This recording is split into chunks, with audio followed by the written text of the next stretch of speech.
Joining us now is David Zervos, Jefferies chief market strategist and a CNBC contributor.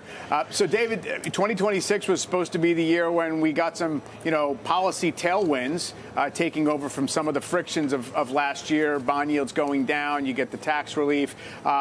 Some things going in the other direction. We have a challenge to that setup. How are you reading it?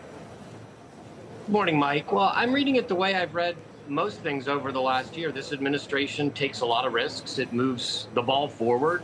And occasionally, there's a couple of stumbles backward, but I think they're willing to take those risks for the greater good in the longer run. And I think that's what they see themselves doing. So all of these foreign policy moves, all of these moves that are targeting affordability, whether it's in energy markets or in housing markets, I think they come with a lot of, they shake things up when they come in and change policies around. And we're seeing that around the globe.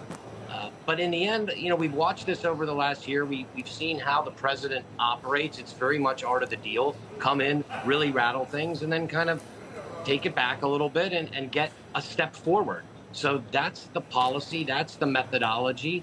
I don't think it's any secret. I don't know why the market gets all riled about it, because in the end, they call it the taco trade or whatever they want to call it.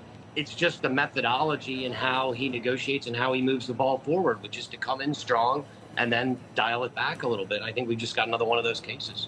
What would represent progress or a policy progress on this initiative? Well, I mean, it depends on which one you want to talk about, Mike. We could talk about the energy with what he's doing internationally with Venezuela. You could talk about the mortgage purchases that are being conducted by the GSEs that have been directed by the Treasury Department. We could talk about the housing affordability speech, which is likely to have quite a number of measures in it, I believe, being given tomorrow in Davos.